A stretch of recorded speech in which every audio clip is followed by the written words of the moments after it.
Good evening,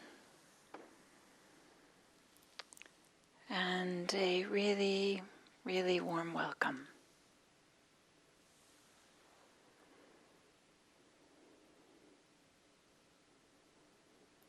I'm trying to think of something original to say. I'm often saying how happy I am to be here to practice together, but it's what's on my heart at this moment. How nice it is to be here, to share the Dharma.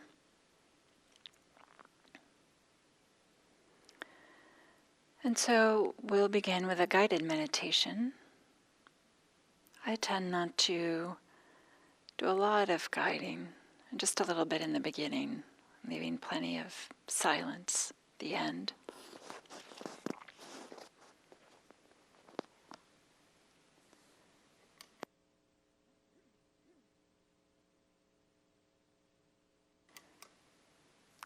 So, just taking an alert, upright posture.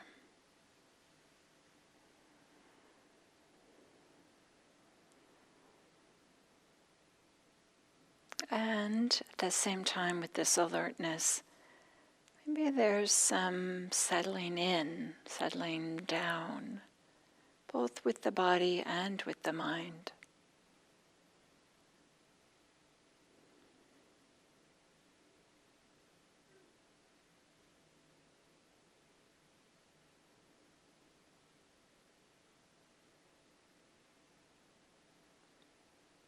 Just arriving in this moment.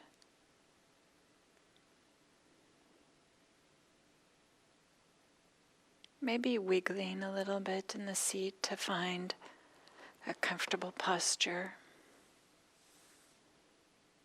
It's worthwhile to take the time to find a comfortable posture, one that can be sustained without too much difficulty.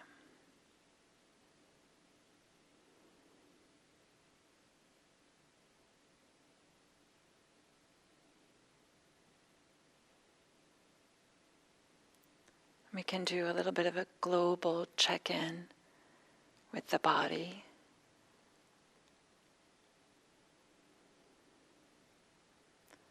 How does it feel now? In a global, general sense. Maybe there's a sense of delight or some feeling of relief. Oh, I finally get to sit.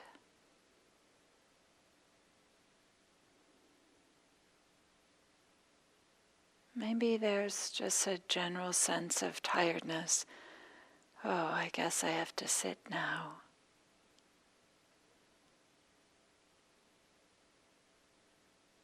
However it might be, can we tune into the bodily experience right now in a general, maybe vague or diffuse way?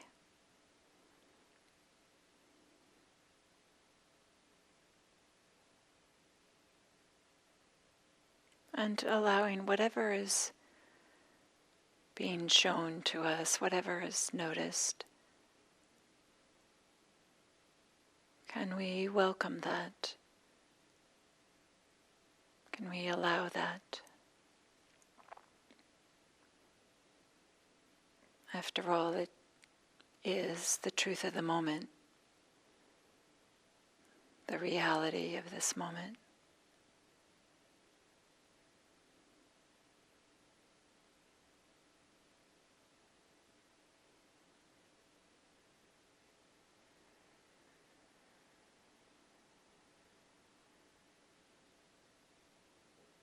And then shifting from the more generalized global sense of how the body is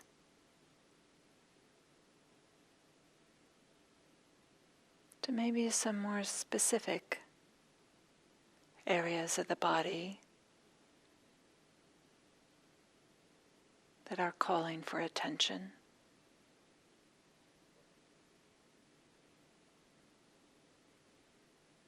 Noticing what's obvious.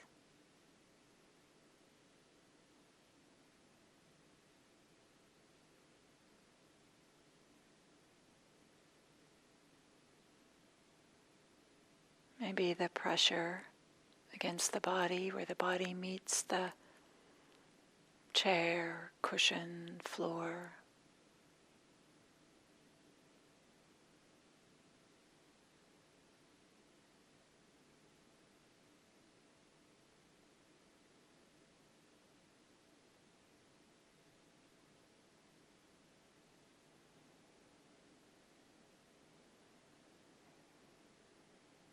Or more subtle bodily experiences.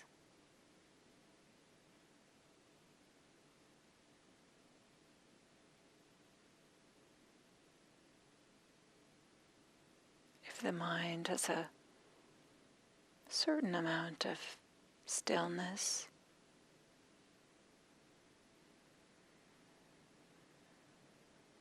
maybe we can feel the more subtle places that are associated with breathing.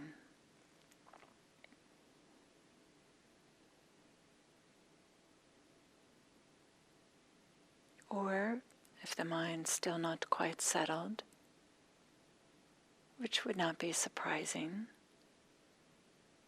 the more clear, obvious, strong places of breathing, the chest or the abdomen or the nose.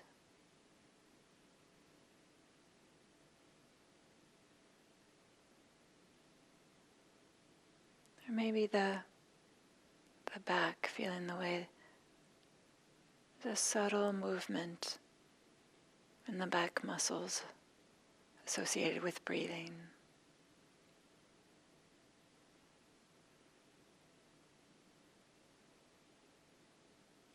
Maybe the shoulders move just a little bit with each breath.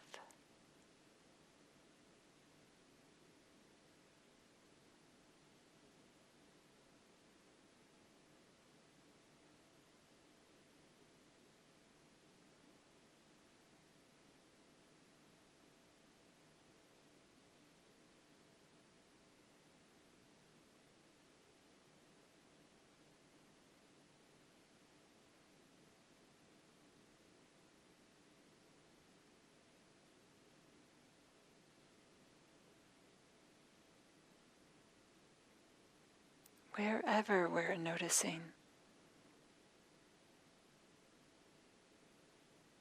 the sensations of breathing,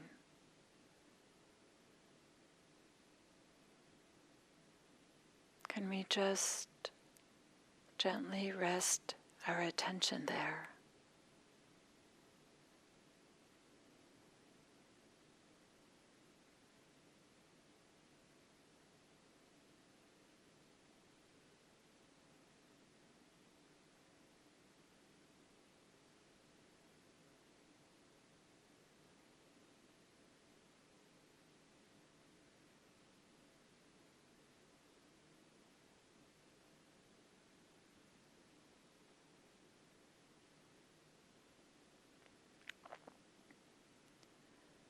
And when we find that we're lost in thoughts, just very simply, gently begin again.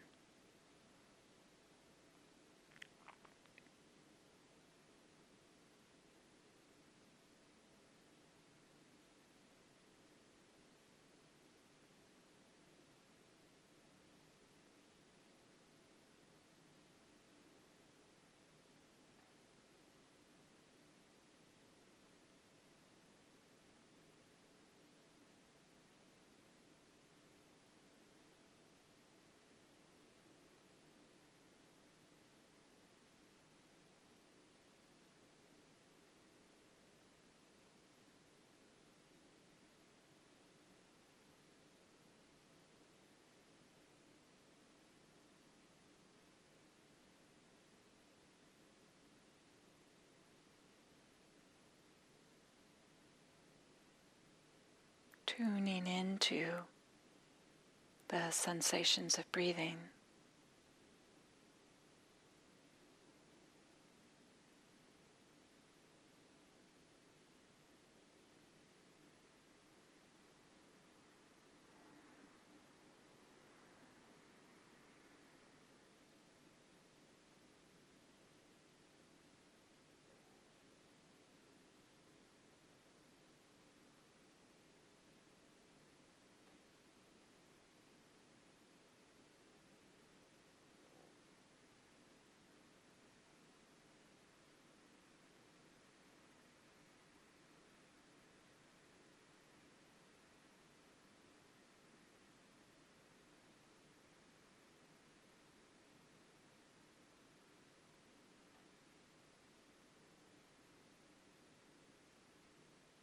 And bringing a warmth, a kindness and open-heartedness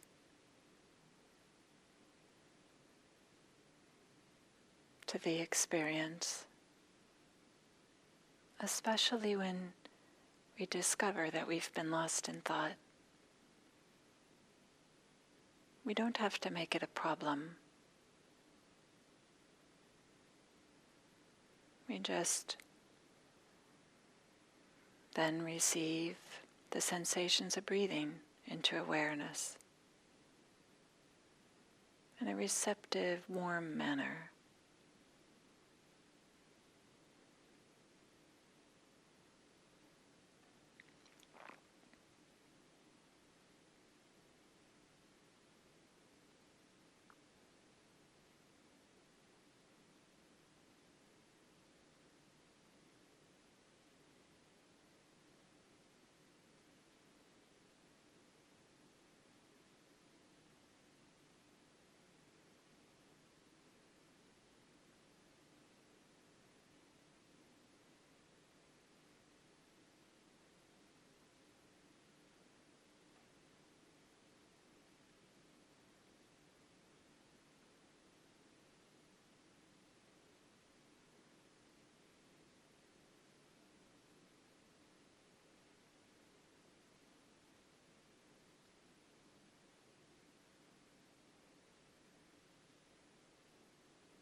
Sometimes, when the mind starts to settle, there can be a little bit of a dullness. Maybe feels like being in a fluffy cloud or something cottony.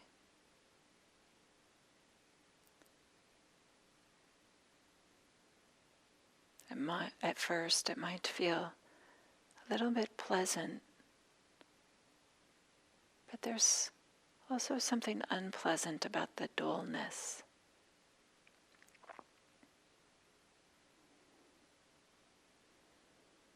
So sometimes called like a sinking mind.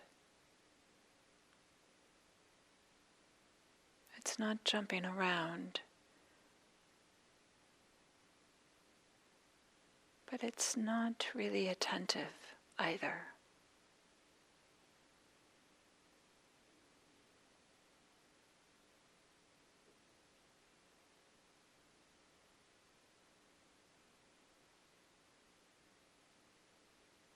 In order to help bring some brightness, some clarity, some nimbleness to the mind when it's in a dull state, we can bring in just a little bit of investigation.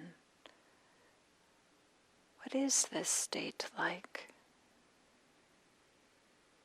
In a relaxed, easy way.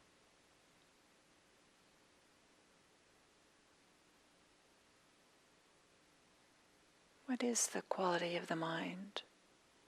Is it expansive or is it lacking sharpness, lacking clarity?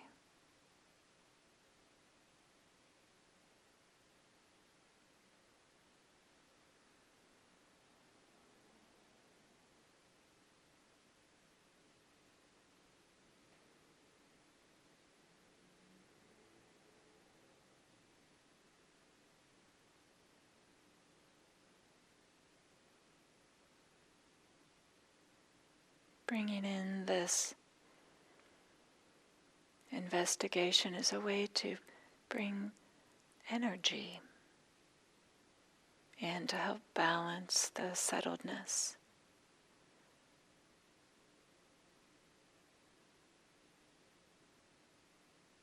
So that the quieting of the mind doesn't lead into more like a stupor or some state that's closer to sleep than to meditation. Just a little bit of investigation can help bring the energy in. What is this?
And then to end this meditation, you can feel your feet on the ground and the pressure of the chair or cushion against the body.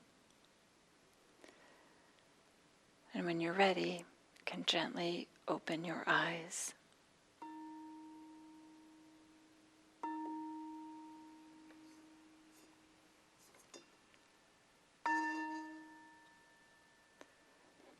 Yeah, the bell, poor bell is it has something touching it. Doesn't quite sound as resonant as it often does. But thank you for sitting together.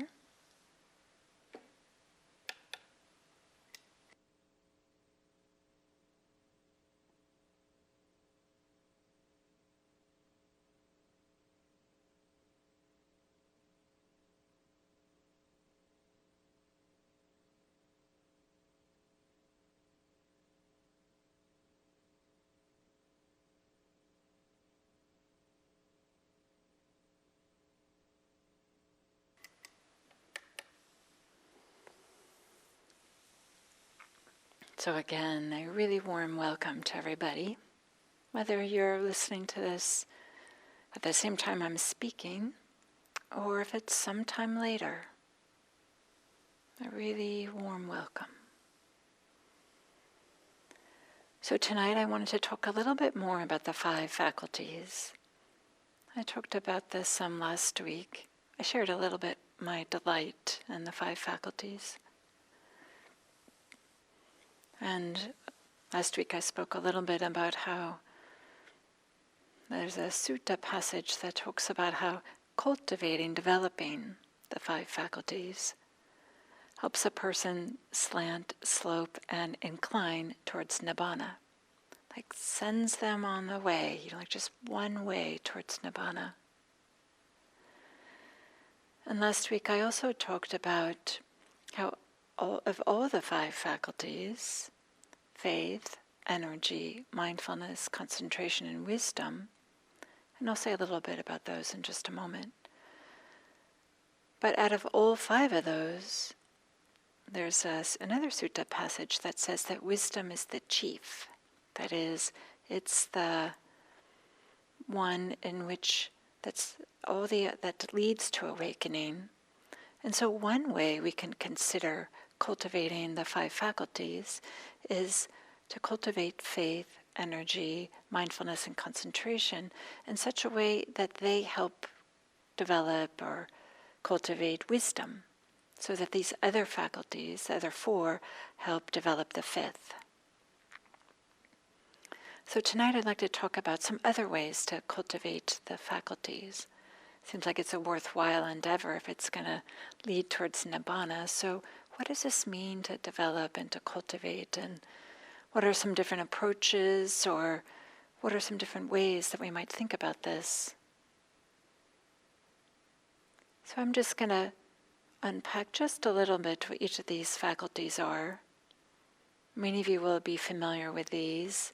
There's plenty of Dharma talks about all of them. And Gil did a lovely series, for those of you who don't know, on the 7 a.m. series, where he did 5 talks on each faculty, so 25 total talks. For those of you who are listening now and later, I believe these started at the end of March 2020. So right as the pandemic was starting, so maybe it was mid-March or the 3rd week of March. Just right at the beginning when we were in lockdown. It's a beautiful thing that he did. So I can point you that direction for some richness about what each of these faculties are. But for now, I'll just provide a few words about each one and then talk a little bit more about what does it mean to develop and cultivate these.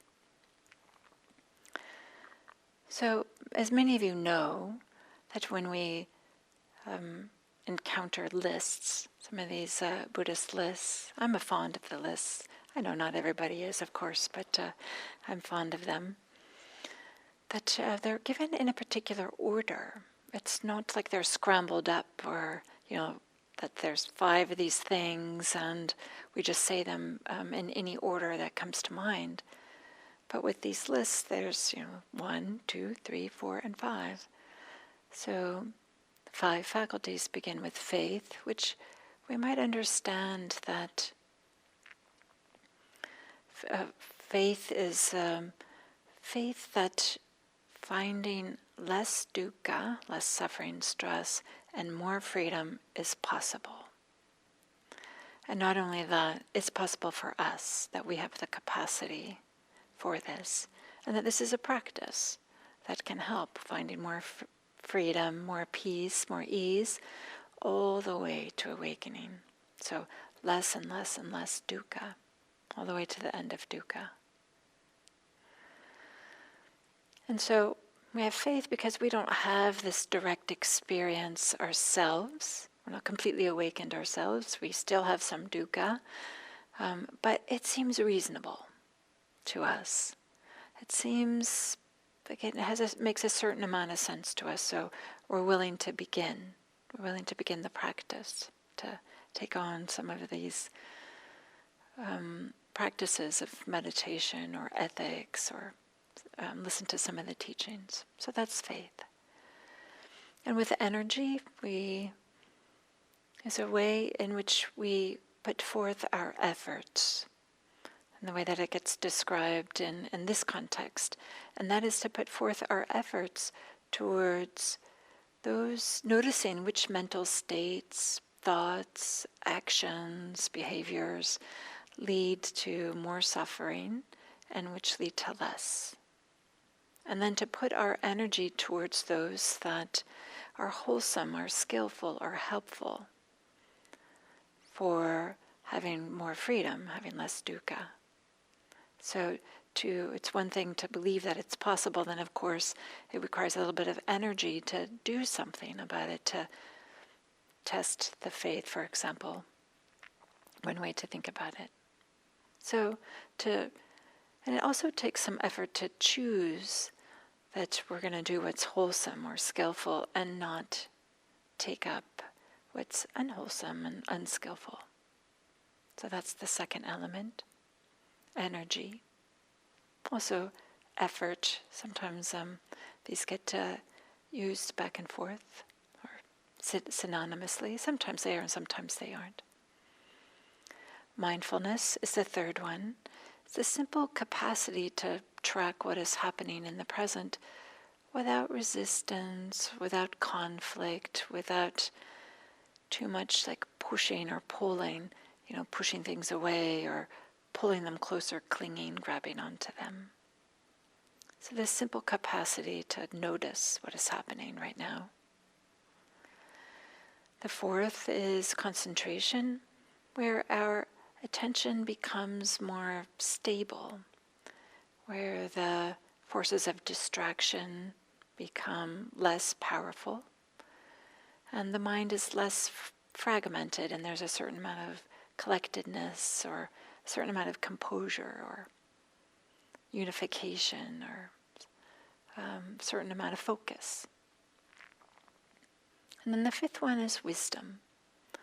It's a faculty we all have, and we can think of wisdom as the capacity to have some discernment or some ability to distinguish between that is what is helpful and what isn't helpful, but in such a way that we're willing to not do things that are pleasant, knowing that they're not really skillful in the long term.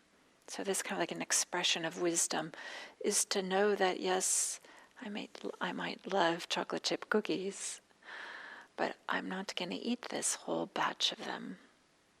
That's maybe a silly example, but it's a certain amount of wisdom to recognize, to distinguish to see the big picture, what's for our benefit, and to be able to act in a way that supports the big picture. So it's a certain type of seeing and understanding, but that doesn't rely on book learning or study or something like that. So one way to develop these or to cultivate these 5 faculties, like if we're to follow or believe or even test out, experiment about the sutta that says that to cultivate these leads to awakening, what does that mean, to cultivate them? And maybe it's, here's a hint, it's from another sutta passage that says, when a person is grounded in one thing, the 5 faculties become developed, well developed. And what is that one thing? Heedfulness, apamada. In Pali, the language that the ancient teachings are preserved in. And then the sutta goes on, what is heedfulness? It's when a person looks after their mind, and when it comes to defilements and things that stimulate defilements. So it's taking care, but also noticing. Apamada sometimes also gets translated as diligence, or a vigilance, or even conscientiousness. So it's the way that we are paying attention, that which fills up the mind or creates the conditions in which there can be a lot of clinging, in which there can be a lot of just turning away and trying to ignore, or a lot of pushing away. And to notice when we're filling our mind in these ways, or when we find that our behavior is motivated by this, maybe we don't even notice it in our minds, but we notice that the way that we're acting or the things that we're saying are coming from these places of greed, hatred, and delusion. Apamada is a way that not only are we paying attention, but we keep coming back. This type of like diligence of not only noticing once and like check, okay, I noticed that there was some greed there. I'm not ending there, of course not, right? That's a little bit silly. But to keep on looking or being aware of tuning into what is the quality of the mind? What is happening in the mind at this moment? And then in this moment. And in the same way, just the same way, we keep coming back to the breath, if that's our object of meditation. We find ourselves completely lost in thought, maybe lost in fantasies about chocolate chip cookies. Maybe I should have had dinner before I sat down to give this talk. I have cookies on my mind. But it's the way that we keep on coming back, not while we're meditating to the object of meditation, but the way that also we just come back to the cushion as best we can. Just to the meditation practice, or maybe we're working with ethical practices, kind of some of the restraints to commit again and again and again. So it's not that we have to be perfect. It's not that we have to get it on the first try or something like this. I appreciate this very much. This apamada is this recognition, like, no, we just apply ourselves in some kind of way. And of course it's not perfect, so we apply ourselves again and again. In some way, we could say it's kind of like faith, in the sense that without faith, we wouldn't come back to meditation cushion, or we wouldn't come back to the breath, for example, during meditation. There has to be some type of understanding. There has to be some belief. Maybe we don't know this completely yet, but it seems reasonable that it would be helpful, that it's beneficial, that it's skillful to keep on coming back.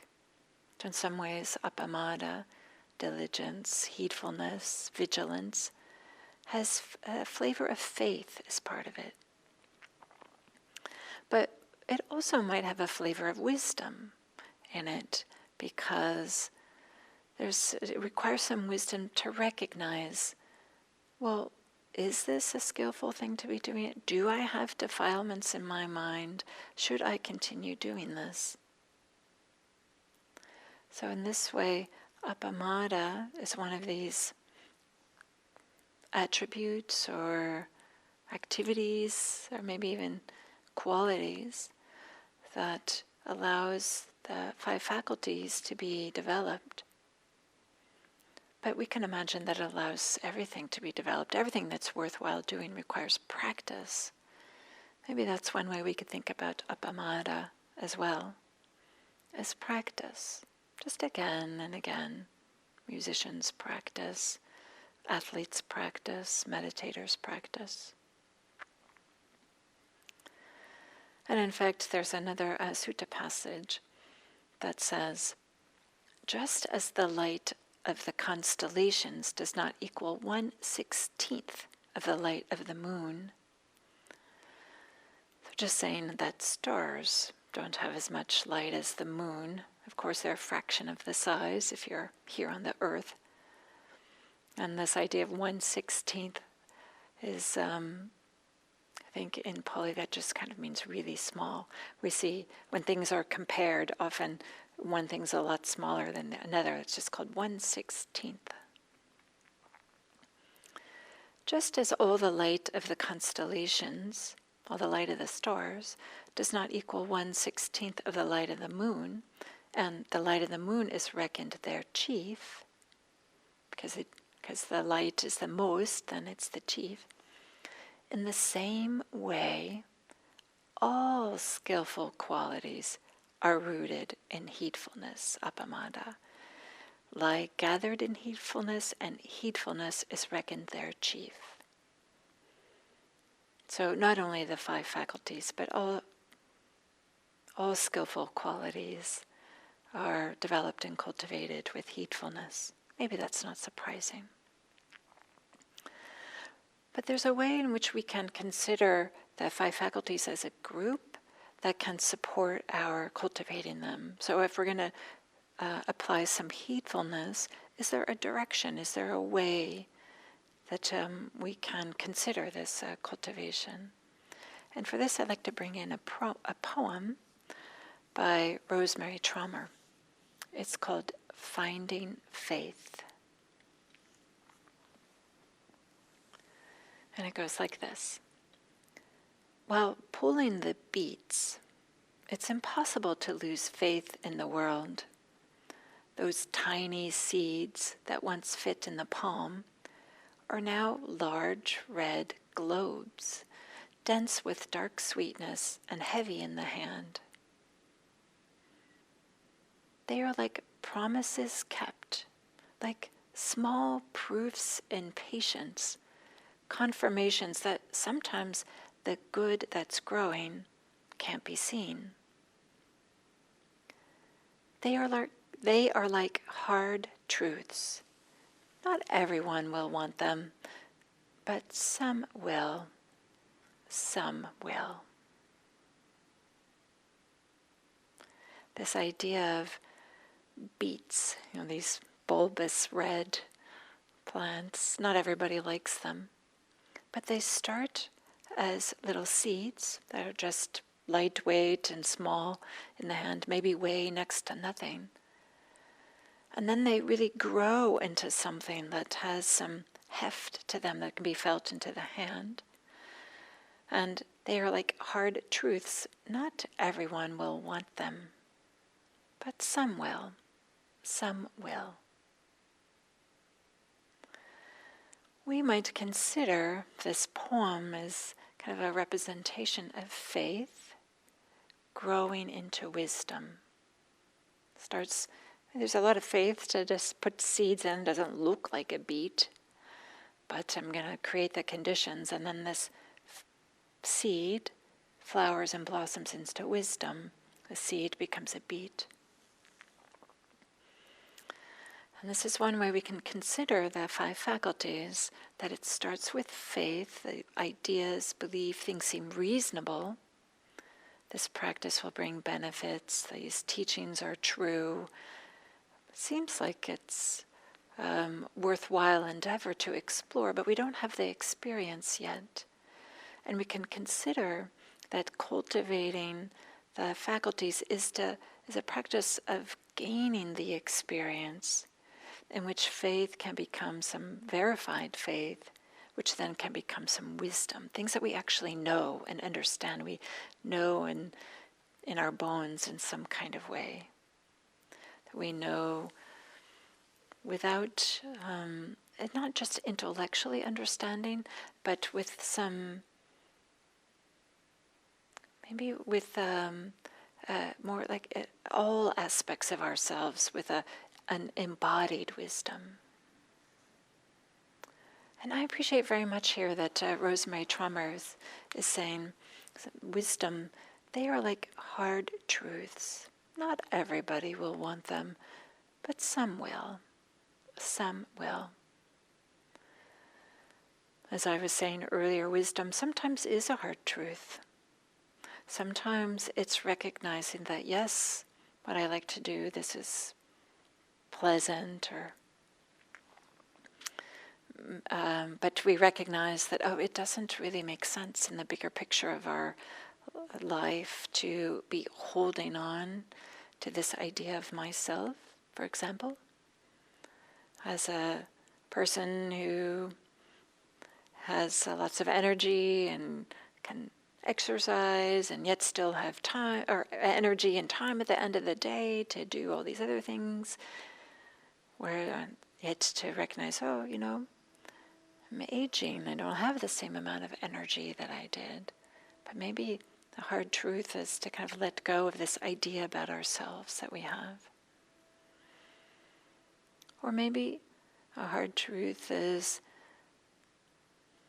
to recognize that sometimes we think things in subtle ways and in obvious ways are going to be stable and always be there for us. And we learn that things, of course, are impermanent and inconstant. And there's so many different things that we might be thinking or have some stability or have some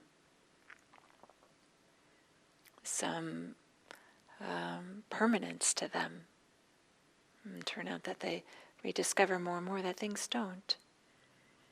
And of course, we can notice that things often have some unsatisfactoriness to them, that they're not quite completely satisfying. But it's one thing to hear this, but it's another thing to really have this experience. Well, I went and had this particular achievement. I achieved this goal. And yet I still feel like I'm not as satisfied as I wanted. The satisfaction lasted for a short amount of time. Maybe I gained a position in my professional life. Maybe I finished an educational goal. Maybe I got a relationship that I really wanted, or a family that I really wanted. Or these are all beautiful and meaningful and can be an important part of our lives, but we might not notice how much we were kind of assuming that they would quench or satisfy in some kind of way, and then to discover the hard truth that actually there's this certain amount of dissatisfaction, certain amount of way in which they don't provide what we were thinking or hoping or believing they would provide.